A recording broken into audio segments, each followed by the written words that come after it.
How are y'all doing today? This is the second video teaching from the 12 Gates of Healing, which is the book that I wrote. It is available in paperback on Amazon. You can also get it on Kindle. I'm working on a hardcover edition that will include at the back of it a journal/workbook to help you. So you can find those, or you can just follow along with these teachings. Like I said in my previous video in the introduction, if you are financially unable to afford to get a copy of this book, email me and I will send you a free copy.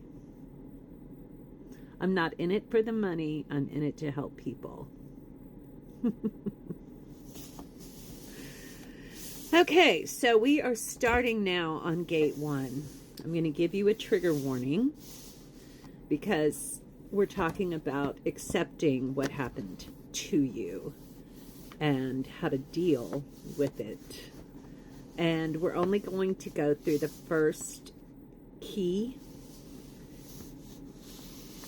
We're probably going to take a while to get through each key and each exercise, so I will take them one by one. So as many of you know, and if you don't, you need to watch the introduction, I suffered greatly as a child with abuse from not only my parents, but in a lot of other ways as well. And I have taken this journey, not just once, many times. I have gone through these steps, these gates, and I am finally feeling normal, whatever that means. But the first key in the acceptance gate, which is the first gate, is that it is impossible for anyone to heal what they do not acknowledge. You cannot possibly work on healing if you deny that it happened. So part of the acceptance gate is examining what happened to you and looking at it. If you haven't looked at it ever, or if you haven't looked at it in a long time. And oftentimes our human brains will try to protect us from any trauma that we experience, especially as children, by causing us to forget about it for a while. That is what happened to me. As a consequence of forgetting about it, because your body remembers the trauma and your mind remembers the trauma, even if you're not consciously aware of it, we often act accordingly because of the trauma without ever understanding why we're reacting in a certain way. And acknowledging, remembering, looking back is what helps us identify what causes us to do or react or say things that really aren't great. The trauma is the ammunition. I watched a video a while ago, many years ago, about inner healing, past trauma healing. I think the speaker's name was Gabor Mata, and I don't remember consciously everything that he said, but the one thing that he said that stuck with me is the only way to avoid being triggered is to unload the gun. So what he meant by that is the trauma is the ammunition. So trauma becomes our ammunition, even if we're not aware of it. And those hidden, unhealed things that we've yet to face, that we've yet to deal with, they can frequently cause us to act in ways that we don't fully understand and to react inappropriately to seemingly harmless things. It can make you have a panic attack. It can make you cry. It can make you isolate. It can make you scream. It can make you lash out. This is called being triggered. And you have to unload the gun, because you can still be triggered, but if there's no ammunition, then there's no harm, no foul, right? And the only way to unload the gun is to heal the past trauma. I just think that's a brilliant analogy. You know, you have to face the trauma. You have to work through it. You have to heal it. So you remove the dangerous part, which is the ammunition that causes us to have reactions that are sometimes really embarrassing. And we need to heal that in order to not have those things continue to happen. So I want to ask you now to think back on your life. Can you name incidents where you were harmed? Anything that hurt you in any way when you were a child? Were words spoken to you that you can't seem to forget? Like for me, my father said one time, I think I was in my early 20s, we were driving somewhere, and he goes, well, I knew you were going to be a failure by the time you were 12, and you haven't proven me wrong yet. That happened over 40 years ago, and I still think about it. Now when I think about it, since I've healed, I say, you were wrong, motherfucker, you were wrong. And I just go about my business. But, you know, our brains will keep that information and hold us in that space if we don't heal it. And even if we do heal it, it comes back, but we're able to deal with it. Were you sexually abused? Were you spoken to in inappropriate ways by adults when you were a child? Were you emotionally and or mentally abused? Were you manipulated? Were you neglected? Were you ignored? Were you bullied by your peers? What about adults? Were you bullied by adults? People in authority over you, like a teacher or a coach? I was bullied by a coach one time so bad. Oh my God, because I was kind of a chubby child, and it was a woman, and it was in, I don't know, 4th or 5th grade. I'll never forget it. It doesn't hurt anymore, but boy, it plagued me for years. Because of my weight, she would make me do more than the rest of the class. She would bully me, call me names, make me cry.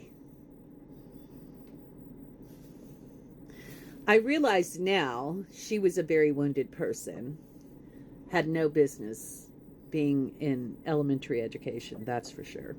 Were you a child of alcoholics or drug addicts? Were you forced to be the parent to your parents or to your siblings? Were you made to feel that everything that went wrong was your fault? These are all forms of abuse, and Lord knows I haven't covered them all, but these are the most common ones. Yeah, so we're going to talk about that today. So I'd suggest you pause the video and go get a notebook and a pen so you can write down some things, because in a minute we're going to start going through the first exercise. So go do that.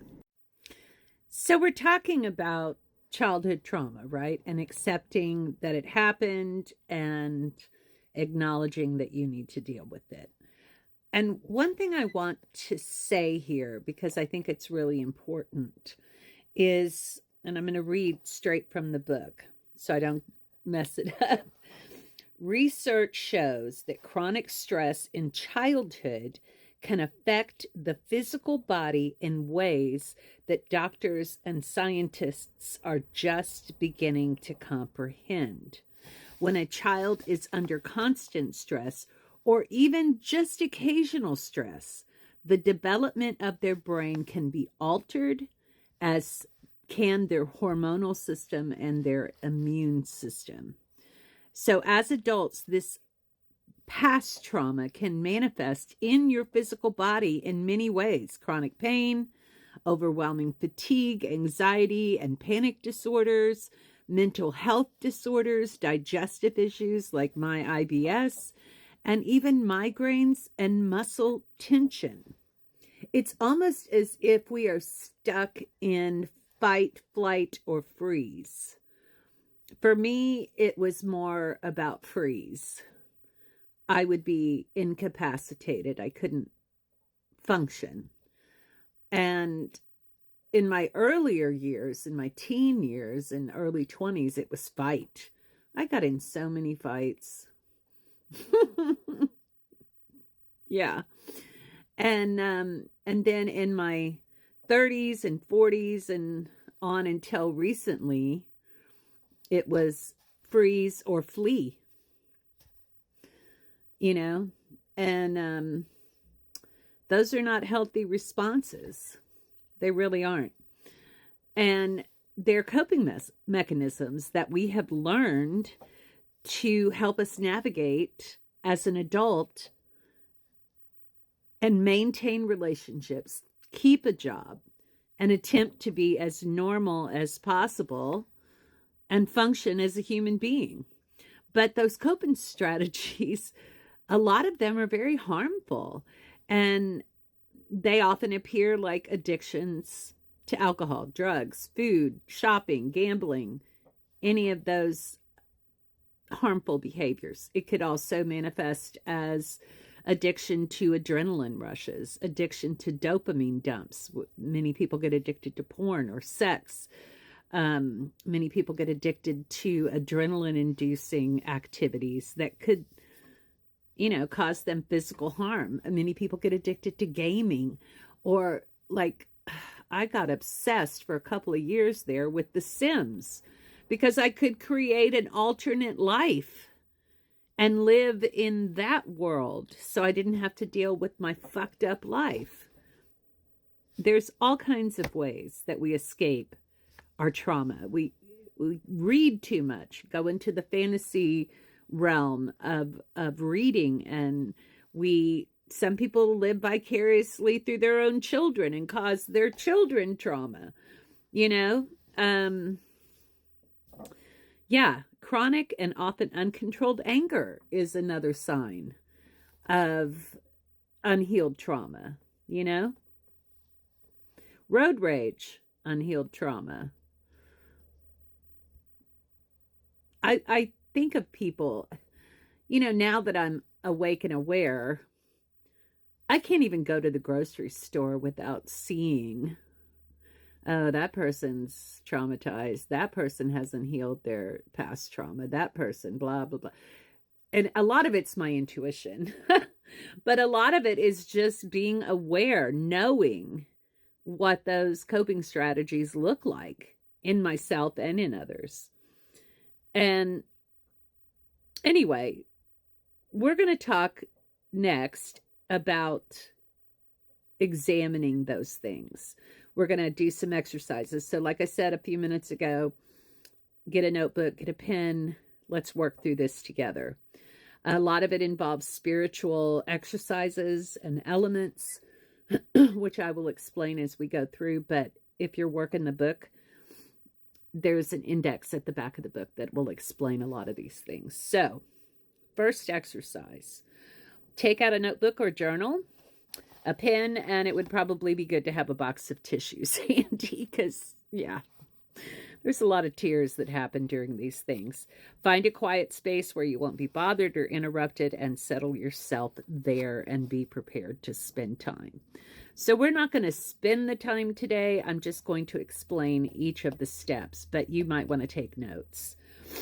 So connect with your spirit team and ground yourself.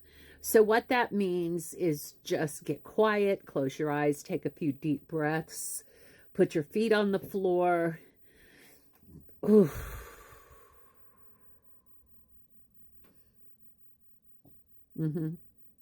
Just get grounded, get centered, get relaxed.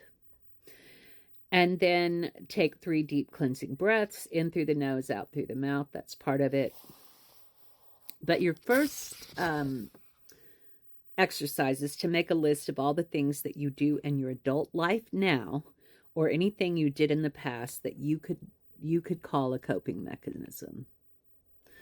Are you obsessive about anything? For me, it's cigarettes. It used to be alcohol. It used to be food. It used to be shopping, gambling. Good Lord. So many things. Unhealthy relationships, people pleasing, being a chameleon, being whatever the situation required of me. You know, if people believed a certain thing and I wanted to belong to that group, well, then I all of a sudden believed that thing. You know what I'm talking about. So you want to make a list of the things that you believe that you do that might be coping mechanisms. And then the next activity is take a look at that list and ask yourself the following questions. Is this activity healthy for me? So obviously, if you are addicted to alcohol or drugs or food or unsafe behavior, it's not healthy for you. So you need to take a look at that list. Does this help me in any way? Does what I'm doing help me in any way other than coping with your past trauma? That's your next question. And then, am I spending an inappropriate amount of time pursuing this activity? Like, do I stay in bed all day and sleep? Because that's a coping mechanism. Do I isolate myself and sit and read all day? Or do I doom scroll on TikTok for 17 hours a day? Or any other social media platform? And gambling. God, that was a big one for me. Whew. I was very glad that I lived in Texas, but when they built casinos just across the border in Louisiana, and I lived on the border of Texas and Louisiana, I got in trouble quite frequently. Yeah, my ex-husband had to put a stop to that because I was causing us financial destruction. So those are 3 questions that you need to ask yourself. Is it healthy for me? Does it help me in any way? Am I spending an inappropriate amount of time doing it or pursuing it? And can I actively stop this, or am I addicted? That's the first exercise. It's deep, isn't it?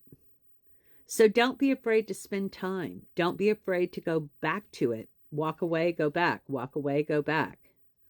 And then when you're finished with that, you need to burn sage or Palo Santo or something to clear your space, because you don't want to carry all of those emotions into your daily life. This is just your healing time. Let me know what you think. That's the end of the first key, the first exercise, and we'll revisit a little bit tomorrow before we move into the second key. Love y'all. See you next time.